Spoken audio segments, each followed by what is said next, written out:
Hello and welcome to this special interview here on Al Arabiya English, coming to you from the World Defence Show in Riyadh. I'm Melinda Nusafora. Well, one of the major exhibitors here at the Defence Show is American defence giant Lockheed Martin. And we have the pleasure of welcoming the CEO for Saudi Arabia and Africa, Joseph Rank. Thanks for being with us. My pleasure. So in terms of technology advancements, in terms of cutting edge tech, what are you most excited, most surprised about by the offerings here at this year's World Defence Show from Lockheed Martin, but maybe from the other offerings as well, from what you've seen? Sure. Well, certainly one of the most exciting things this year is this is the first time we've brought the F-35 to the Kingdom of Saudi Arabia. So that just by itself is a pretty major step forward. We're excited about having a life-size mock-up of it and also a cockpit simulator to show people how it operates. That is exciting. I mean, that's going to be a bit of a headline grabber. I think so. It speaks for itself almost. It does indeed. Talk us through Lockheed Martin's role in the kingdom and what opportunities, maybe what challenges you foresee with regard to the kingdom's Vision 2030 and the localization goal of a lot of defence spending. Yeah, so we've embraced this and it's actually a really exciting story. What I like to say is we used to sell things here, but now we manufacture things here and sustain things here. And it's almost more important for us to sustain things, so we've helped and are helping to develop MROs, which are maintenance, repair, and overhaul facilities, because a country can have the best defense articles in the world, but if they break and they have to send them back to the US or some other country, then they're not going to be ready. So we're teaching them how to do that here with some of our advanced systems. And then as it relates to actually manufacturing, that's the next step. So we're starting to manufacture a number of key components. For example, the THAAD missile system. It's the most advanced air and integrated air and defense system in the world, which the kingdom now has 4 batteries. So we've manufactured the launcher here and also the canister. And then we're doing a number of other things as well. We've just opened a software factory, which we're really excited about, because most defense systems, just like, you almost can look at them like an iPhone. They have apps. And so that's how we're integrating and tying them all together. I wanted to ask you about that. That was just been newly announced. Right. So talk me through that, that command and control sort of software hub. What does that entail, and how do you see that developing as the years go on? Sure. So, you can have really good radar, which we do. In fact, there's some radars right here. This is the TPS-77 the kingdom has. You can have really good radars and then really good missiles to intercept the enemy's missiles coming in, but then you have to tie them all together. And that's kind of what command and control does, is it uses artificial intelligence and you tie all that information together so that without even having a human in the loop, the radar automatically communicates the missile where the enemy missile is coming in. So it makes it where you can be effective in a matter of seconds. During the Saudi-US Investment Forum, you commented that Lockheed Martin's role in the kingdom is shifting away from just traditional collaboration. Can you elaborate on that and maybe expand on how you envisage the company's future role changing in Saudi Arabia? Yeah, well, the collaboration in the past was really more just, we would sell things, they would buy things, but now again, we manufacture things here, we repair here, we're going to actually start producing whole systems here, like a radar like this would be an example. And yeah, and then we'll eventually get to the point where we're actually doing development, where we can develop new systems here, which we're working on one that we're not ready yet to talk about, but it's exciting. Any hints? No. All right, we'll have to come back to you on that one at a later date. That's right. I know that Lockheed Martin is also involved with Saudi's new multi-mission surface combatant ships. That's right. What current and maybe emerging maritime threats do you see specific to this region? Yeah, so I mean, it was just this past summer where the US had a number of ships, in the Red Sea. The Houthis were shooting at them. And, Lockheed Martin makes the Aegis defense system, which in Greek means a shield. So it's the world's most advanced system that provides a command and control capability that's almost like a force field around a ship. And so the MMSC is a ship that we're very proud to participate in the manufacturing of, and it'll be coming, in fact, it was just It was just launched in Wisconsin a couple months ago. So we will bring our most advanced capabilities to this ship as well.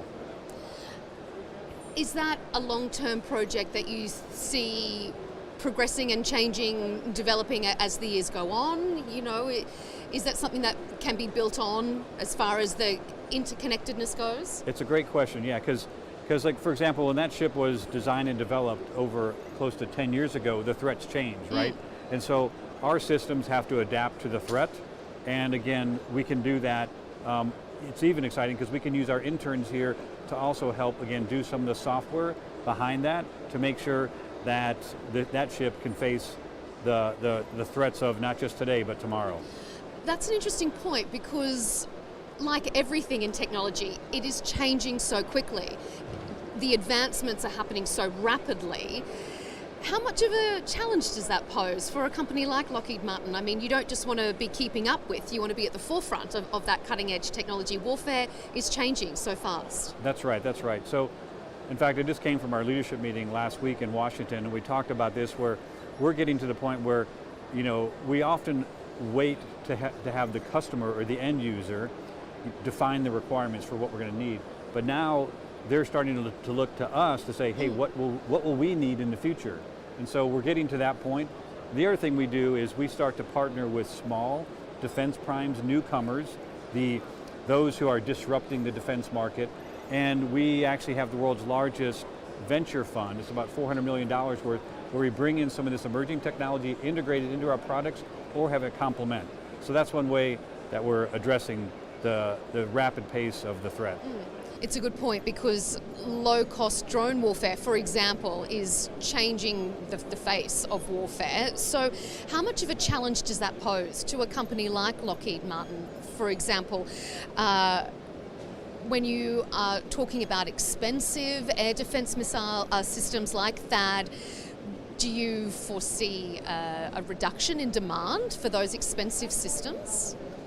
No, it's a great question. I mean, there's still going to be a demand for THAAD and for Patriot. We produce the PAC-3 missile, the hit-to-kill missile, but we're developing lower cost systems that will be able to address threats, particularly drones, class 1s and 2s, so that you're not, you know, shooting a $5 million missile at a $100,000 drone. So there are, and also some of our venture partners provide this capability as well, and we're working with them, also with Saudi, to look at different solutions.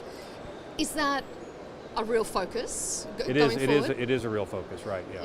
Yep. Do you see a lot of competition in that market? There are, yes, frankly, yes, there is, but we think because we have a lot of existing technology, and a lot of the drones, as you know, are commercial technology, so you can actually use commercial defense technology to also address that. So that's what we're looking at, is looking at low-cost commercial technology, pairing it with some military technology to address these threats.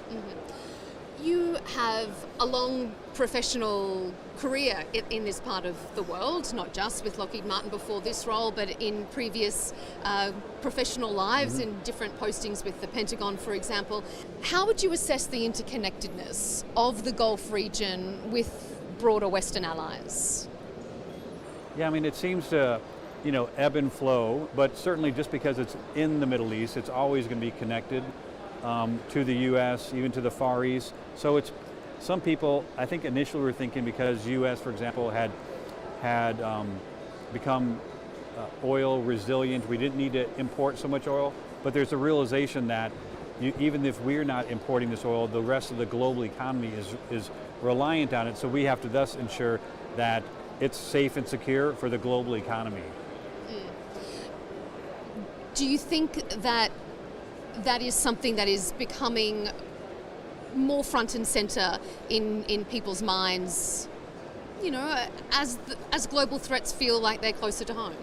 I think it is. I think there's a recognition that you know, at times there may be an inclination to kind of have it be a secondary or tertiary concern, but with so many of the global resources, with natural gas and oil being here, we can never take our eye off the ball.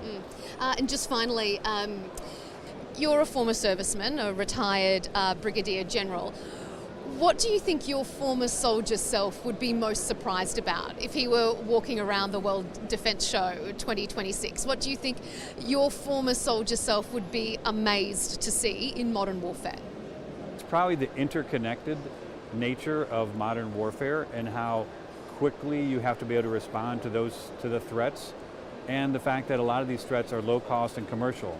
And so related to some of the things we talked about earlier with drones and being able to address those threats, in a cost-effective manner. Joseph Frank, Chief Executive for Saudi Arabia and Africa with Lockheed Martin, thank you so much for your time here on Al Arabiya English. My pleasure. Thank you. Thank you, sir. I really My appreciate pleasure. it.